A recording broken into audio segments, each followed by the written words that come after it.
The kitchen smelled like rosemary and burnt butter.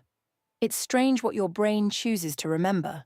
Not the shouting, not the breaking point, but the moment right before everything changes. Because that smell, that was the smell of before. Before I understood something I wish I had seen much earlier. That sometimes the people who hurt you the most aren't strangers. They're the ones who've been standing next to you your whole life. Have you ever had that kind of relationship? Where nothing is openly wrong, but everything feels slightly off? That was me and my sister, Rebecca. She was always the brilliant one, the successful one, the one people compared me to without even trying to hide it.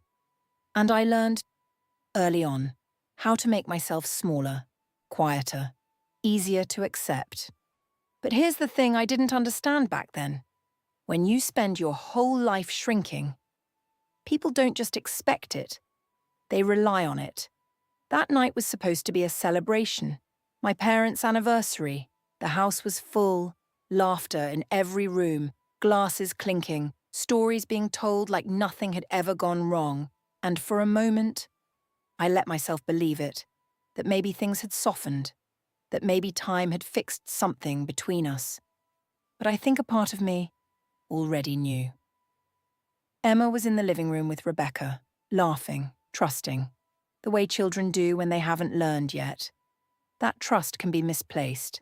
That detail matters. Because what happened next wasn't just about me anymore. Rebecca walked into the kitchen with Emma in her arms, and she smiled, but it wasn't a normal smile. It was the kind of smile you see right before someone crosses a line they've already decided doesn't matter. Emma wanted to help, she said, and I smiled back, because that's what I'd always done. I smoothed things over. I made things easier. I kept the peace, even when I shouldn't have. And then everything changed. It happened so fast and so slowly at the same time. Her hand reached for the wine glass, deep red, almost beautiful. And for a second, our eyes met. Have you ever seen intention before it becomes action? I opened my mouth, but it was already too late. The wine arced through the air and landed on my daughter. There's a moment, right after something like that happens, where the world goes completely silent. No sound, no movement, just your brain trying to understand what you just saw. Emma didn't scream at first. She just stood there, confused, reaching up, trying to wipe her eyes, trying to understand why. And that image, that small hand reaching blindly for me, that's something I will never forget. I moved toward her, anger already rising, but Rebecca wasn't finished. "Everyone, come here," she called out. And that's when I realized. This wasn't an accident. People came in, family, friends, all of them stepping into a moment they didn't understand yet. All of them about to become witnesses. "I need to tell you something," she said, her voice steady, controlled, prepared. And then she pointed at my daughter. "This little girl is being lied to." My body went still. Not because I didn't understand, but because I understood too clearly. "She's adopted," Rebecca said. "And no one has told her the truth." The room froze, and then she did something worse. She turned to Emma, got down to her level, and smiled. "Nobody really loves you," she said softly, "because you're not really theirs." That's the moment everything inside me changed. Not when she exposed the truth, but when she weaponized it against a child. Emma looked at me and said one word, "Mommy." And in that moment, I had a choice. I could do what I had always done. Stay quiet, keep the peace, absorb it. Or I could do something I had never done before. Stand up. So I did. I stood up slowly, Emma still in my arms, and I looked at Rebecca, and I said, "Congratulations." The room didn't understand, but she did, because in that moment, I stopped being the version of me she knew how to control. And I was going to tell her, I said, when she was ready. Because adoption isn't something to be ashamed of. I looked around the room, at my parents, at the people who had watched this happen. I'm adopted, I said calmly. My parents chose me. And that's not something that broke me. It's something that made me. The room shifted, because suddenly, this wasn't her story anymore. But what I wasn't planning to tell her, I continued, was that her aunt would try to destroy her, just to hurt me.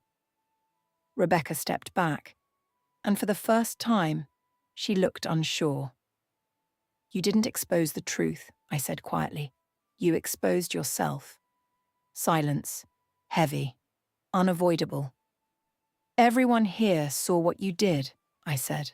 Why, they saw you pour wine on a child. They heard what you said to her, and they can't unsee that. That's when she broke. Not me. Her. She started yelling, crying, trying to take it back. But it was too late, because truth, once it's seen clearly, doesn't go away. She left, and the room felt completely different. Not tense, not chaotic, clear. My mother came to us, held Emma, told her she was loved, wanted, chosen. And for the first time that night, I felt something settle inside me. Not victory, not satisfaction, clarity, because I finally understood something. Silence isn't always strength.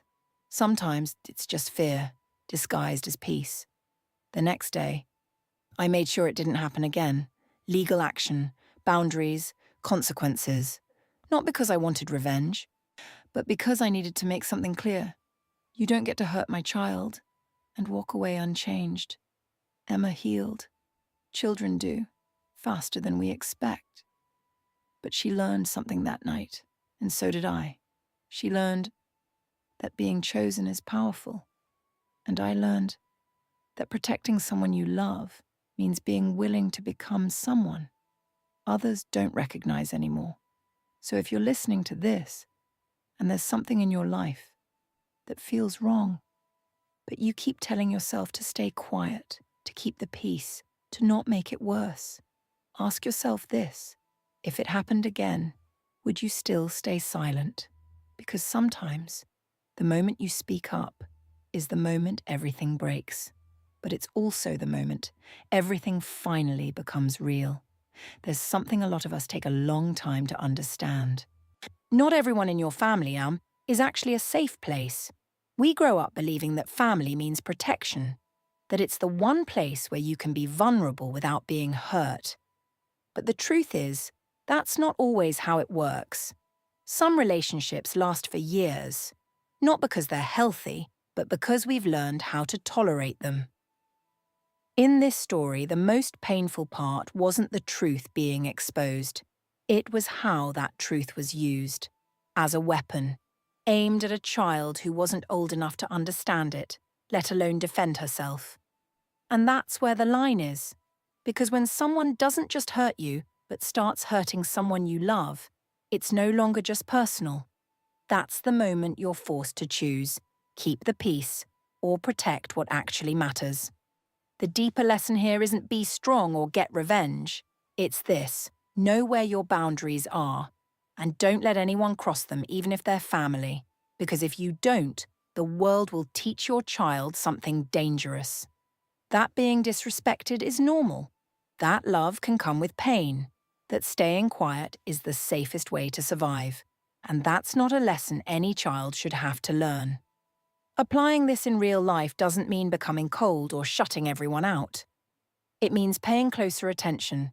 When someone consistently makes you or your loved ones feel like you don't matter, when you find yourself constantly excusing their behavior, when your intuition keeps telling you something isn't right, that's your signal to pause, step back, and set a boundary. Sometimes, one clear no at the right moment can change how people treat you forever. And sometimes the courage to stand up doesn't just protect you, it protects the people who are learning how to see the world through you. Now, I want to ask you something simple. Would you stand up for someone you love, even if it meant risking your relationship with your family? If you feel comfortable, Leave a comment below and share your thoughts. Different perspectives can really help others see things more clearly. And if this kind of content helps you reflect and understand your life a little better, consider subscribing to the channel. It truly helps support more meaningful stories like this in the future.